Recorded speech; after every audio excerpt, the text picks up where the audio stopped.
ndabona mukije bakunzi ba Magic TV muraho murakomeye jewe meze neza ni Keke Claire gateka kuri micro niwe mugoma muvugane ari kumwe n'uwundi muntu n'umusore arivuga gute ni bon urakomeye shim nawe ni sawa yego ndaho ni ryambere koze interview kuri Magic yego ni ryambere uvuge rero bon je ku mazina abavyeyi bampaye nitwa Nsentama Olivier hama notre scène canke en tant qu'artiste banyita Olisa ego kwiki wise Olisa kwanza OK Oli yavuye muri Olivier Saint nayo ni mweranda en gros byose bifatanye bica bisigura Olivier mweranda Olisa OK Olisa Olise yatanguye umuziki antuka kera ego bon natanguye kera juste mugabo yari just for fun nagira nafasha abantu baririmba bon narigeze no gusohora indirimbo muri 2017 hari indirimbo nasohoye iraryoha gusa sinari bwamenye réellement bon sinavuga ko ntari bwamenye réellement ibyo ndimwo c'est juste que bon ntaronse support ikwiye cyane bivamo surtout support ego sinaronse support kuko bon konko ndabivuga misi yose umuziki ni entreprise tu peux pas gérer umuziki umuntu umwe donc kandi na entreprise nishobora gukoramo umuntu umwe jewe sinari bujombo coge ariko indirimbo yawe narayumvise hamwe ko taronse support gute nayumvise gute no bon kuyumva warayumvise kuko ijya ndirimbo iraryoshe shaka bon indirimbo kuravuga yo bari nsusurutsa ya susurutsa indirimbo bon franchement iraryoshe mbwa genda urabe kuri YouTube dernièrement yakwije 1K donc ça fait 3 ans qui veut dire yuko il est vrai abantu barayimenye mugabo vu que ata management nari fise support yo kugira nkore video mbashogira promo ikwiye donc cyo gituma navuga mbega we nta ruhara warabigizemwe mugira meroko bon no vuga yuko uruhara nari ndarufisemwo kuko ico gihe nari kwishuri nari muri université nari mu mwaka wanje wa mbere umengo butari wa kabiri plus kandi kwari kuryoherwa ko wawe c'était pas sérieux non c'était pas vraiment sérieux mga nashaka kugira ikintu kiri serious but cha bimwe nariko ndakubwira ko nsanga uko music si ikintu cyoroshe ushaka kugiplongeamo in harakintu abantu bagufasha none 2017 warukiza ugitanga kuririmba non bon ko je musanze nakuriye muri chorale c'est ce que kuvuga gutanga natangwe kuririmba kuva nk'ikiga 10e non 5e primaire muga iyo indirimbo yanje ya mbere ntiyari hari muri 2017 nyene hari nasohoye indirimbo zitatu muga iyo niyo yamenyekanye cyane yap donc niho muga muri 2017 niho waza muri carrière solo yap no vuga ko on yap donc uraje kuri susurutsa je narayumvise est-ce que inyuma ya susurutsa hariho iyindi ndirimbo wowe wararirimba yego narasohoye hari indirimbo nasohoye zibiri après cyo ndabivamwo ndavuga ndeka kwanza ameza amashure après mezi y'amashure hacaza ibintu by'akazi donc canangura no guplanninga projet yo kugira maison de production donc amashure ko yantwaye umwanya munini nivyo kugira maison de production bica birantwara umwanya munini music chansa nk'umuntu ayeskivye kidogo donc après ivyo byose quand twanze tuzene na akapera gatoyi twumve ko ntibatumvise susurutsa genre cyangwa ngeke kutayibuka oya ndayibuka bon c'est juste que à l'époque je travaillais trop ma voix mugabo c'est juste je travaille ma voix quand je vais au studio oya gerageza hano ndice harakanye gose ndiko ndategedwa mukunzi nyegera mfumbatira nkorako ni wewe nta wundi nipfuza iri joro akabeho ni kenshi ngwino OK guys je nayikunze franchement nayikunze rero acha agintu itabara biva arigira so ubu tuvuge gute tuvuge ngo Olisa ariko akora iki kwa yarabihevye yarivuyemwo comme yabonye ko ariko musique ari entreprise ati ibintu vyawe nyene ari ibintu bikomeye tuvuge gute yarabihevye bien no bon novuga yuko sinahevye kuririmba kuko ni novyita ko ni ikintu kiri muri jewe ko muri wacu nakuze mama ririmba muri chorale donc twese twakuze turirimba dans un kuririmba byanananye guheba kiri no mu bintu bimfasha kundestresser quand je vais pas bien soit je danse ou je chante donc sinahevye kuririmba gusa nanagize pause kugira ni organiser bien ndabe réellement ndiko ndajaye ko hariyo myaka kugeramo kavuga uti ndiko ndajaye tu vois le truc bon c'était ça au fait hama pour le moment navuze ntireka vu que imana yafashije ndagerageza ndagwana ndugura studio navuga nti reka hari indirimbo nyinshi nakoze nyinshi 13 chansons ziri muri studio kurumva sasa rero ndaraba pour le moment vu que ni situation ya corona yaje ndavuga nti presque ubuzi bwinshi bwarahagaze ibintu by'amakontra ndavuga nti reka ndabikonosura kwikora kuri ziga ndirimbo nasohora ntabwo kuza ndazipartager pour voir si ça peut donner quelque chose qui veut dire yuko bon na ma projet menshi ngiye kuza ndarekura imwe gushika nezo 13 zose zizohera kare yuko nta management wari ufite na support waronse est-ce que ubu urafise management nope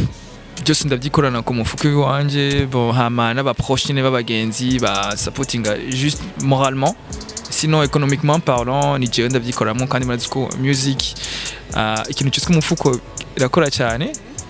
bon en gros c'est ça ni je nikora ko tout j'ai pas de manager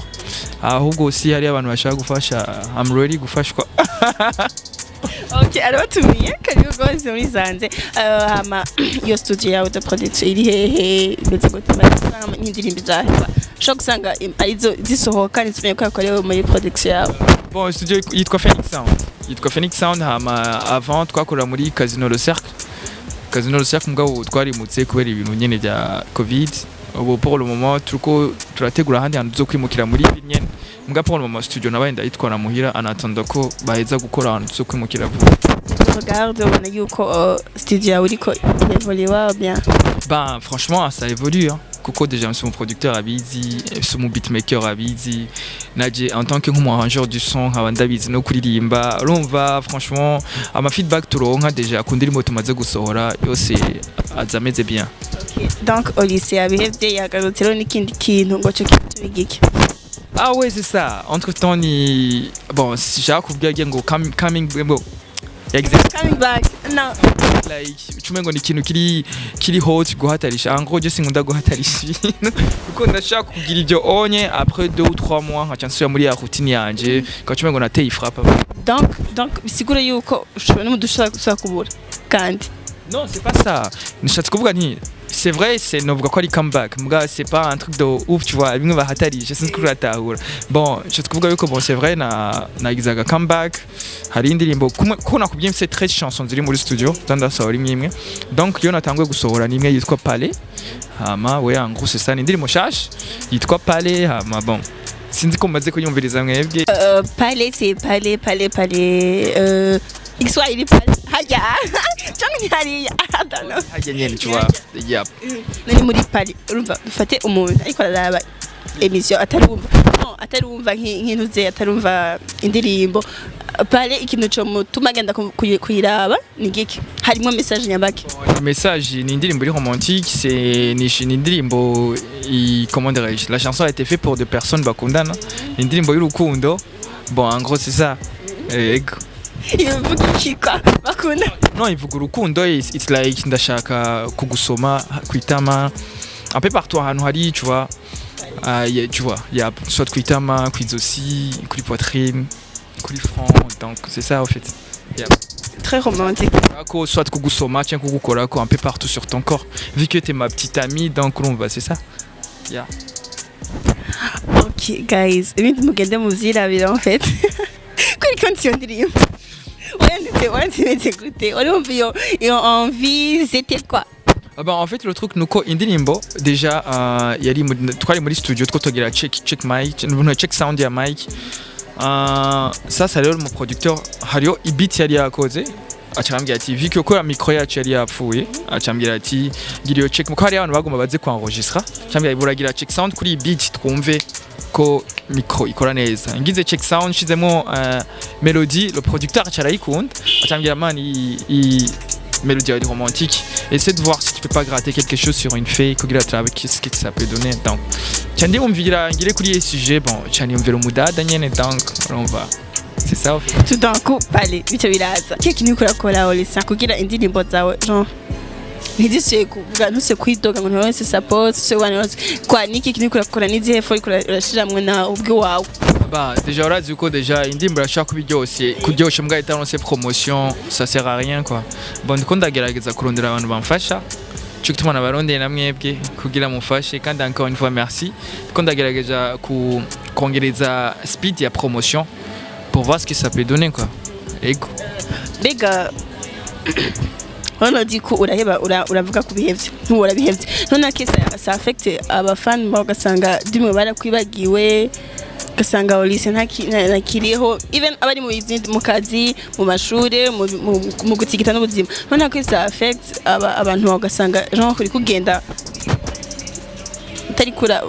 urakora neza ndabizi bon ko déjà il y a trop de messages naronse jusqu'à maintenant hari umuntu kuva unansora insusurutsa kuva yagiye nahagarika gushika ubu yaguma nyarsana n'ama message apana umwe babiri canke batatu barenga nka 20 si benshi mugabo ko j'ai pas trop de fans kurumva ndumva umengo je me sentais coupable ndabona franchement bwa wundi sense comme ça abantu bashaka kunsapotinga bon cyanavuga ni bon je vais essayer de voir si shaka kuvuga yuko ngo au départ je voulais pas faire du business ma musique kuko narabona uko ça va pas tu vois vie igihugu turimo ata support ufise kugira ubigire business c'est un peu compliqué mgana aravye urukundo abantu bamfitiye ndavuga ni je vais essayer de temps en temps kuza ndasora des petits sons pour voir ce que ça peut donner quoi yep. Donc d'accord dit genre waje kalari ari nka fan c'est juste kuryoherwa ubu quel est ton objectif? Bah nibyo nako ndakubwira bon je vais voir si no bigira business muga en premier lieu je fais ça parce que j'aime ça kuko bon kuri jewe je peux pas dire yuko je peux vivre grâce à la musique burundaise kuko si kintu bon en tout cas na urakizi muga je vais essayer d'y mettre tous mes efforts kugira ndabe si ça peut donner quelque chose si ça rapporte quelque chose ndashobora guca plonger muri yo côté ya business yap sinon je fais ça kubera ndabikunda ça vient très profond de mon cœur quand ari abantu bambwiye yuko quand je suis en train de chanter bararyoherwa sana donc c'est genre c'est une communication non violente zifasha abantu kuruhuka en gros c'est ça en fait. OK tugende na pale kandi tugende bavyumve ryatujya uri ya c'est quoi? Ni Jéo, bro. C'est juste que je m'y attendais pas. Okay. Baby girl many bamba mwamikazi w'imakamba orosha mu gukanda ayayaya pale pale pale pale pale pale pale pale pale ayayaya so positif et tout you down yani baby slow down pole pole tout you down shit nyegera ngukande dans tes parties pale pale mami niho nshaka let me touch you baby iyo booty mama. OK entre uvuki makamba oh yeah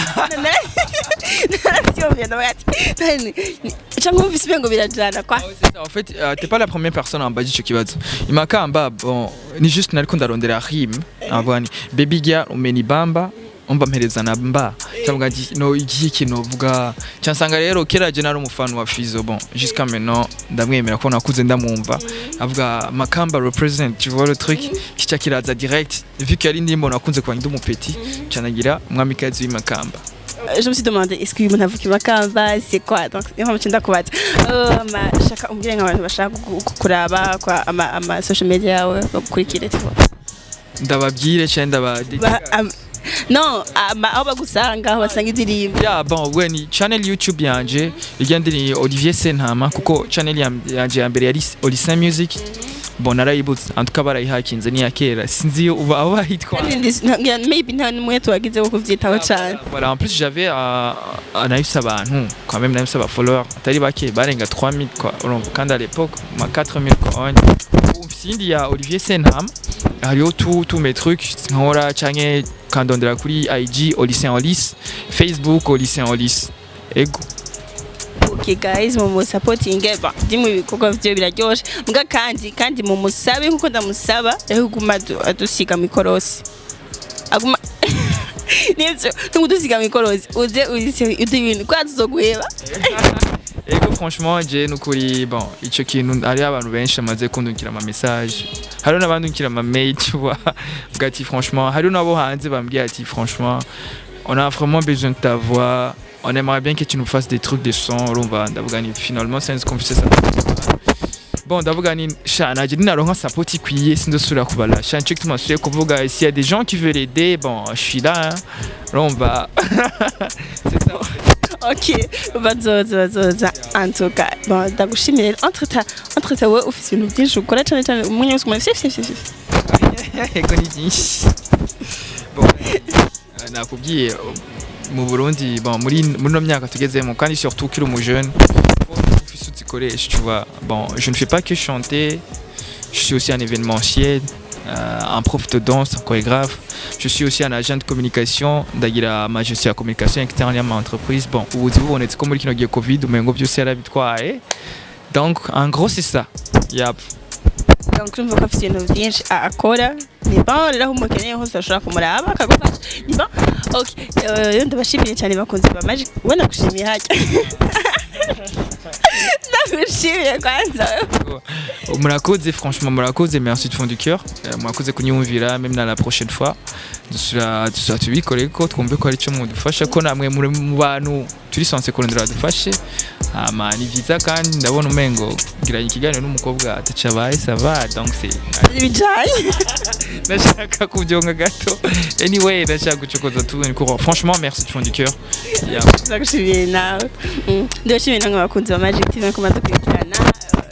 mugire subscribe kuri Olivier Sentama no kuri Magic TV nivyo nyamukeneye kike nawe ni keke gateka Instagram Facebook voilà c'est tout ndabakunda